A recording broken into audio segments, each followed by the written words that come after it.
Hello, let me show you my normal morning routine in Singapore. You'll see a sign down there, no smoking, essentially messing up the common areas.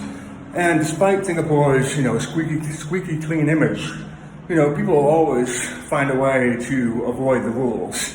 What I usually do is I just bring in a small weight and go up and down the stairs over here. And again, it's another opportunity just to show you a slice of Singaporean life. You see down there, again, people are drying their clothes outside.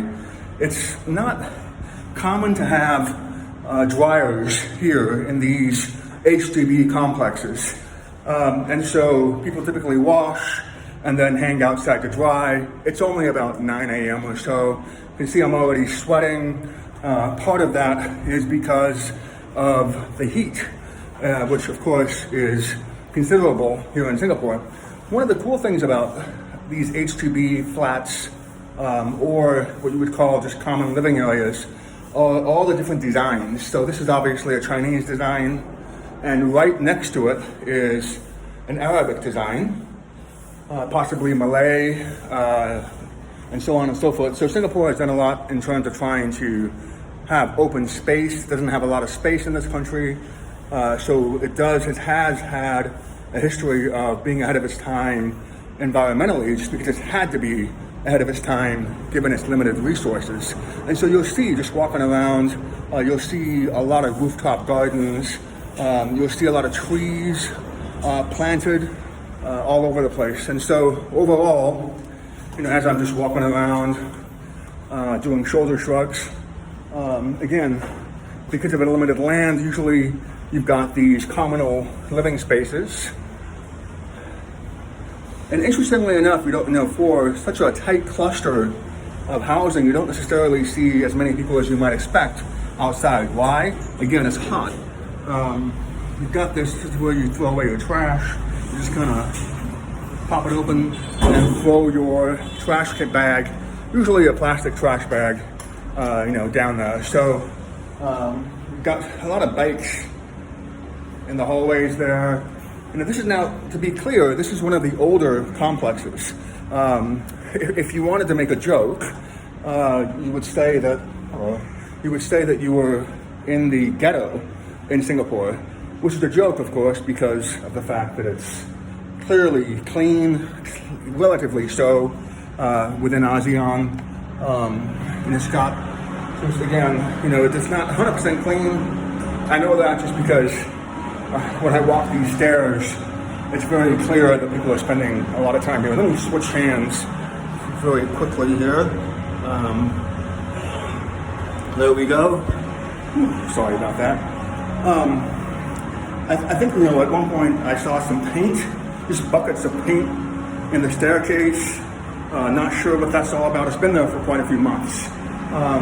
You can see some construction because this is not as an affluent an area as anything nearby Orchard Road, which would be in the southeastern part of the country. I'm in the northwestern part. Again, people just using the hallway to store knickknacks. The government has attempted to, or is attempting to, make it better. And that's where you have a lot of construction that's been going on since probably COVID.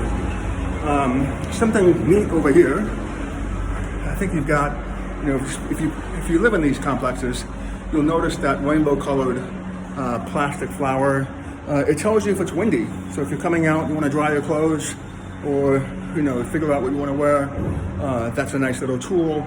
Again, it's a very interesting place simply because of the programs that were instituted several decades ago to make sure that you did not end up with the kind of racial and religious segregation that embodies the United States, or that is endemic in the United States today. Again, you're looking at a lot of construction going on. This is right here. It's a notice. It's got a barcode, that tells you that they will be doing construction. Sometimes you have people just, because you can't stick the bigger items in the trash chute, they just leave it outside, and I guess somebody just comes by and picks it up. Can I show you? Well, I was going to show you the inside there. How you doing? Good morning. So you've got a situation here where I think I've already shown the communal spaces there, but that's basically Singapore in a nutshell. A lot of regulation, some people attempting to avoid that regulation, but in the end it just works. And part of that is because I think people know how lucky they are. It's not perfect, nowhere is, but in terms of what Singapore has managed to accomplish, it certainly is remarkable. We have so many other places that have had a lot of strife. I think Lee Kuan Yew mentioned Ceylon, which is now Sri Lanka. Of course, you have the racial riots in Malaysia prior to, well, during, I guess, the referendum, and then subsequent independence. So you've got a lot of interesting issues going on here, a lot of history here that makes you really appreciate more what you see when you walk around something that could again be called lower income or a lower section of the city. I think there's some dirt back there. You can't really see it in the corner, but it's more noticeable if you are sort of looking at it with your own two eyes. Again, you see a little towel, or I guess a mat down there. Probably somebody was trying to clean it from the window or dry it from the window, and it just fell down. Not a whole lot that we can do about it. So there it is. There's just a morning in Singapore. Just again remarkable that you're dealing with this level of stability in a place that is, for the most part, within this country, that could be said to be in the middle of nowhere. It's a small place, but if you're in the northwestern part of town, there's not much here. And yet, things are still working out pretty well, as you can see, whether it's the implementation of the religious diversity quotas within the HDB flats. One thing or anything else, one thing I failed to mention is that you can't really lose money on a house in Singapore. There are waiting lists and different criteria for establishing ownership, but because the Temasek or other investment arms of the country are subsidizing mortgage rates, for the most part, you are in a position where buying a flat here is almost, I hate to say guaranteed, but given the lack of space here and the stability, you've got a situation where almost any flat, no matter whether in a high income area or a low income area, is going to make a reasonable return over time. That's the structure here. There are homeless people here in Singapore. It's one person said that it's illegal to be homeless.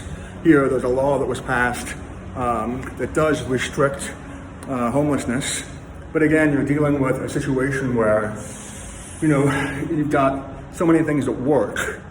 It almost seems, that the government is constantly trying to go after sort of smaller issues and then perhaps not doing as good of a job in terms of, or as quick of a job in terms of dealing with these quote-unquote smaller issues, because for the most part, its history of excellent leadership under LKY has allowed it to solve a lot of the bigger issues. And now we're entering a situation where things are changing, what the racial quotas may be problematic as more and more people mix, as you have a situation where a lot of them don't necessarily make a lot of sense. A lot of them, by the way, don't make sense in the United States. The word Caucasian refers to the Caucasus Mountains nearby Russia. And of course, there are a lot of people who call themselves Caucasian who are not actually from that area. They're from somewhere else, whether an island or whatnot. So here we are. I'm trying to think of anything else that I've left out.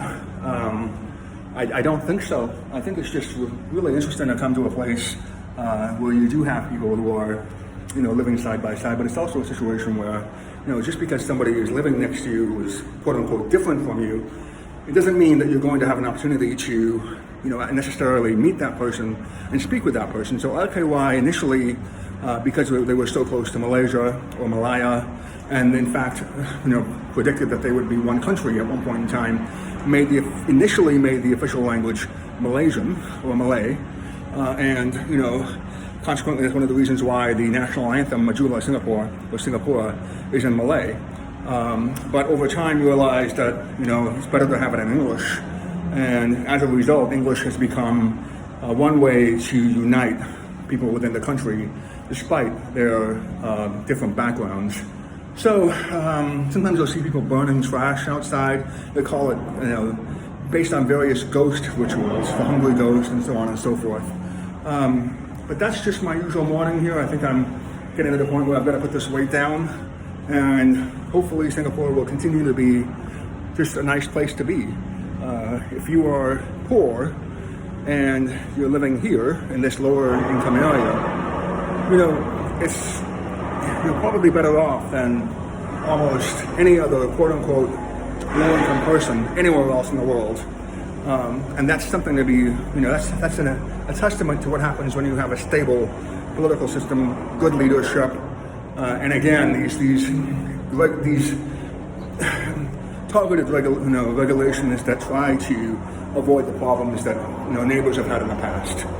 Whether it's segregation, misunderstandings between people because of that segregation, or just imprudent spending, excessive growth. I'm thinking about Malaysia under Suharto, growth that is necessary but too quick, and so it's not maintained. And so you look at the fact that I said that this construction has been going on since around COVID. It may not necessarily be a bad thing that it's taking so long, especially if it's done properly. That's really what we're looking at here. I think that's it for now.